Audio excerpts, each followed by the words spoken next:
السلام اللہ وبرکاتہ۔ اعوذ باللہ من الشیطان الرجیم، بسم اللہ الرحمن الرحیم۔ قل هو اللہ احد اللہ الصمد لم یلد ولم یولد ولم یکن لہ کفوا احد۔ بھائیوں، دوستوں، بزرگوں، نوجوان ساتھیوں، پیارے ماں بہنوں، ابھی جو قرآن کی آیات میں آپ کے سامنے تلاوت کیا، پہلے ہم پناہ مانگتے ہیں اللہ کی، اے اللہ مجھے کس لیے؟ جو شیطان ہے مردود، ہمارا دشمن، اس سے بچنے کے لیے۔ جب تک اللہ کی پناہ میں رہیں گے، شیطان مردود سے بچ کے رہیں گے، اور پناہ اسے ہی ملتی ہے جو انسان دل سے کہتا ہے اللہ اکبر، یعنی اللہ بڑا ہے۔ جب اللہ بڑا بولتا ہے تو وہ اپنے آپ کو چھوٹا کر لیتا ہے۔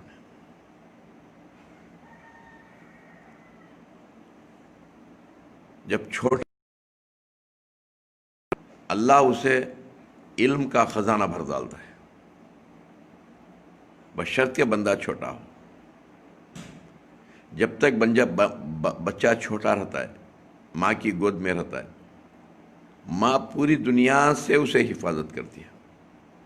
وہ بچے کو دنیا کا کوئی خوف نہیں رہتا۔ بچہ بڑا ہوتے ہی ماں گود میں سے نکال کو باہر پھینک ڈالتی ہے۔ تو اللہ رب العزت ہر انسان کو دنیا انہیں اپنے رب کا کتنا بڑا بنتا ہے اور دنیا کا کتنا بڑا بنتا ہے، دیکھیں گے۔ انسان اپنے رب کا کتنا چھوٹا بنتا ہے، دنیا کا اتنا بڑا بنتا ہے۔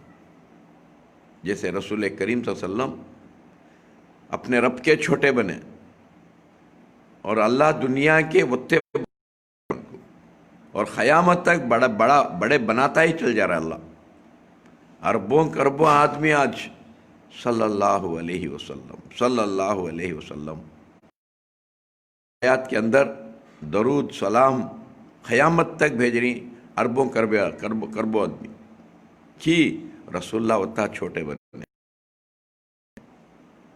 آج ہمیں چھوٹے بننا پسند نہیں کرتے۔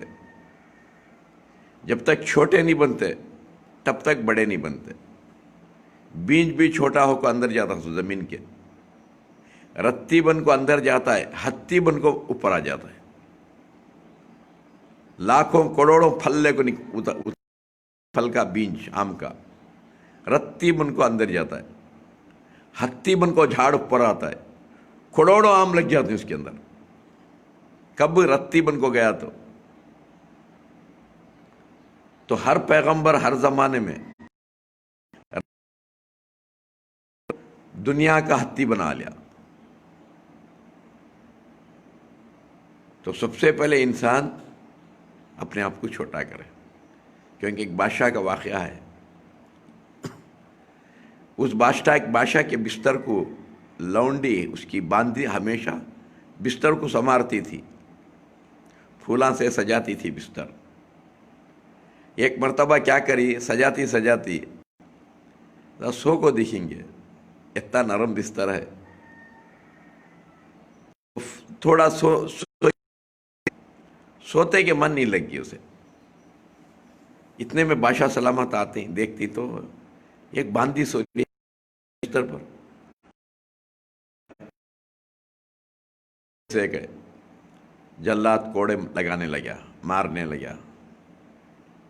وہ باندھی ہنسنے لگی، جیسا وہ مارتا گیا وہ ہنستی گئی، وہ مارتا گیا یہ ہنستی گئی۔ بادشاہ سلامت بولتے ہیں ٹھہرو، کیا پوچھتی، اے باندھی کیا دیوانی ہو گئی تو؟ دوسرے چلاتی روتی بھیک منگتی زندگی کی، اور تو ہنس رہے؟ تو وہ باندھی کہتی ہے، بادشاہ سلامت خالی میں ایک سیکنڈ سو کو دیکھیں گے کو سوئی، نیند لگ گئی۔ خالی ایک سیکنڈ سونے میں اتنی بڑی سزا مل رہی ہے مجھے۔ اب میں بے بس ہوں، بے کس ہوں تمہارے سامنے، میں مجبور ہوں، میں اس کا بدلہ لے نہیں سکتی آپ سے، میں آپ کو پوچھ نہیں سکتی مجھے کیوں مار رہی۔ اس طرح آپ بھی بےکس ہیں، آپ بھی بے بس ہیں، آپ بھی مجبور ہیں اس رب کے سامنے جس میں بدلہ لے نہیں سکتی، ویسے تم اس رب سے بدلہ لے نہیں سکتے۔ خالی 1 سیکنڈ سونے پر اتنی بڑی سزا مل رہی ہے مجھے، تمہیں ساری زندگی اس بستر کے پر سو کے جا رہے، مرنے کے بعد معلوم نہیں تم نہ کتنی سزا، یہ سوچ کر میں ہنس رہی ہوں۔ خالی اس باندی کے چند بول، وہ بادشاہ کیا کرے، اپنی حکومت کو ٹھکرا دیے، حکومت چھوڑ دیے، اور وہ جہاں دیکھو وہاں رب کی پہچان کے لیے نکل گئے، اللہ کے چلے گئے۔ بس 2-4 جوڑے کپڑے بیگ میں رکھ لیے، وہی دھوتے پہنتے، اپنے رب کا پہچان کراتے، بستی بستی پربت پر چلنے لگے۔ ایک مرتبہ سمندر کے بازو بیٹھے ہوئے ہیں، تو وہاں ان کے وزیر آتے ہیں، یہ سمندر کے بازو بیٹھے ہیں، بولتے ہیں بادشاہ سلامت، اتنی بڑی حکومت چھوڑ کر آپ، یہ کیا آپ کی زندگی ہے؟ وہی کپڑے دھو رہے، وہی پھٹے کپڑے سی رہے، یہ کیا ہوا آپ کو؟ کیوں بادشاہ چھوڑ، کون آپ کا سر خراب کر دیا؟ تو بادشاہ سلامت نے کہا اس باندی نے میرا سر خراب کر دی، اور میں حکومت چھوڑ، بلکہ اب میری حکومت دکھاؤں کیا؟ دکھاؤ۔ جو کپڑا سی رہے تھے وہ سوئی اٹھا کر سمندر میں پھینکتے، پھینک کر مچھلی کو حکم، اے مچھلی میری سوئی لے کیا۔ وہ مچھلی ڈھونڈ کے جا کے سوئی لا کو بادشاہ سلامت کو دے دیا۔ بولتے ہیں دیکھو یہ ہے حکومت، انسانوں پر حکومت کرنا کوئی بڑی بات نہیں ہے، جو رب کا ہو جاتا ہے سب اس کا ہو جاتا ہے، جو رب کا نہیں ہوتا کوئی بھی اس کا نہیں۔